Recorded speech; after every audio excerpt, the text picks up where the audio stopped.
friends, welcome back to my house. I'm reading to you from my kitchen again. I'm just more comfortable reading to you here. And today I'm going to read one of my favorites. This is called A Tree Named Steve. It's a really fun story, and the best part of this story for me is the pictures. Pay really close attention to the pictures in this. There's another book that is illustrated by the same man called I Ain't Gonna Paint No More, and maybe I'll read that one to you guys in the next couple of weeks because these pictures are really spectacular. So I really hope you enjoy this book, Our Tree Named Steve. In the very beginning here, it looks like there's a little note posted, and it says, "Dear kids, a long time ago when you were little, Mom and I took you to where we wanted to build a house for us to live in. But in order to build it there, men had to come and clear the land." So it looks like this story is being told by a dad to his children about this tree.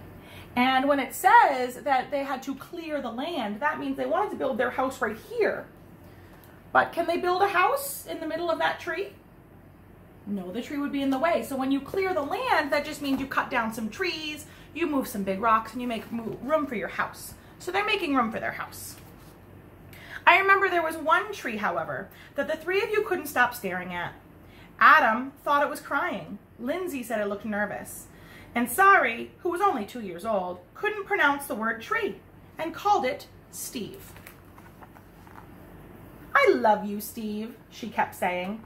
And then Adam and Lindsay started saying it. And before too long, Mom and I got the hint and asked the builder to please leave Steve. So I like this big tree. I think this, what was her name? Must be Sari, the little girl who named it. So they're looking at the tree that they've named Steve. The day we moved in, Steve was there to greet us. So there's Steve. There's their house. They built the house with Steve right there. And he's there, strong and waiting for him. He quickly worked his way into our lives as a swing holder, a target, third base, a hiding place, and a jump rope turner. So those are all the different things that they do with that tree in their yard. Do any of you have trees in your yard? Maybe a nice big tree? What do you do with the trees in your yard? Do you, is there something else? They put a tire swing on it. You could put a birdhouse in it or bird feeders on it. Or maybe in the wintertime you decorate it with decorations. Tell me what you do with the trees at your house. And if you're not doing anything with the trees at your house, maybe you can think of doing something. And whenever our dryer broke, he held our underwear with pride. Does anybody's moms or dads or grandmas or grandpas hang clothes outside to dry because the sunshine and the wind will dry the clothes? They hang it up on Steve if they need to. That's smart. Yes, right there in the center of our yard, this weird-looking tree grew to become the center of our outdoor life through all our barbecues, campouts, and dance parties. So I see here they set up a tent at the base of Steve. So they're camping. Excuse me, that was silly. They're camping in their backyard. Has anybody ever camped in their backyard before? That way you can go camping, but you don't have to be far from home. So that's nice too. And here it looks like maybe their mom and dad is doing some dancing and the dog is watching. It's very sweet. Or when Adam and Lindsay started getting crushes on the Simon kids next door, Steve adjusted to our every need. If you look at this picture,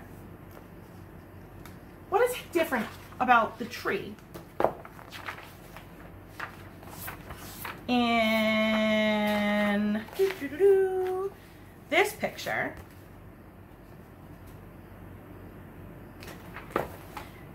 to this picture?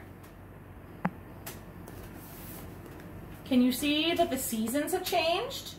The leaves aren't green anymore. They have now turned this reddish orange color. And if you look at the trees outside your own window, I bet the trees outside your own window aren't all green anymore either. And it wasn't always easy standing tall through all the snowstorms in winter. So that answered that question right away. There's Steve in that season. in the snow. He's a nice sturdy tree, so he can hold all of that snow. Sturdy means strong. It's a strong tree. Or when Uncle Chester napped in the hammock. That couldn't have possibly been fun. Not to mention the time the sewer overflowed and Steve sucked up all the smelly water before it drowned Kirby. So that is Uncle Chester. Uncle Chester looks like a big dude. He's probably pretty heavy. So again, this tree has to be pretty sturdy because sturdy means strong. So, strong Steve holding up Uncle Chester. Then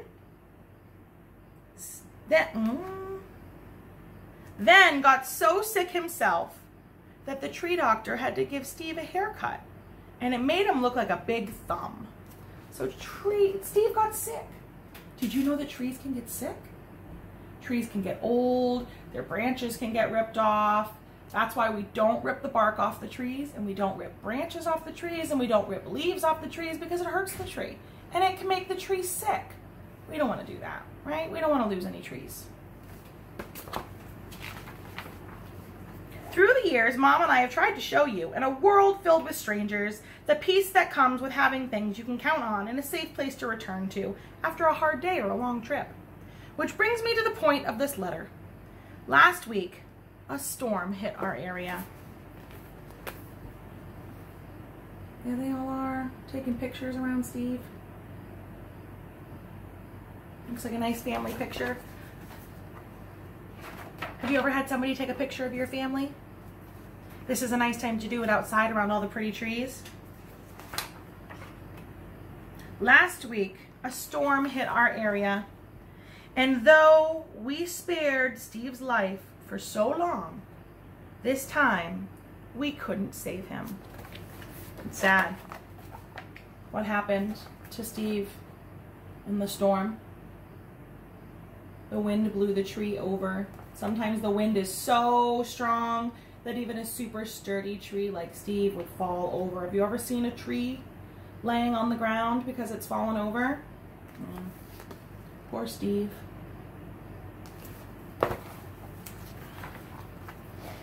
Are we sad? Sure we are. But even in his final moments, when he could have fallen on our house, or Sorry's swings, or Kirby's doghouse, or Mom's garden, Steve performed his last trick and protected all of us to the very end. And friends like this are hard to find. So Steve fell down, but he didn't break anything when he came down.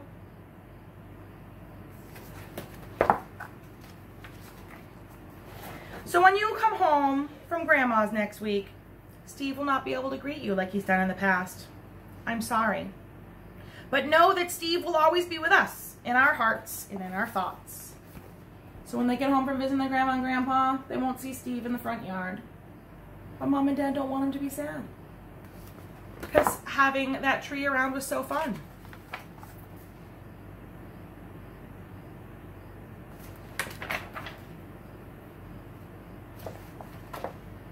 There we go.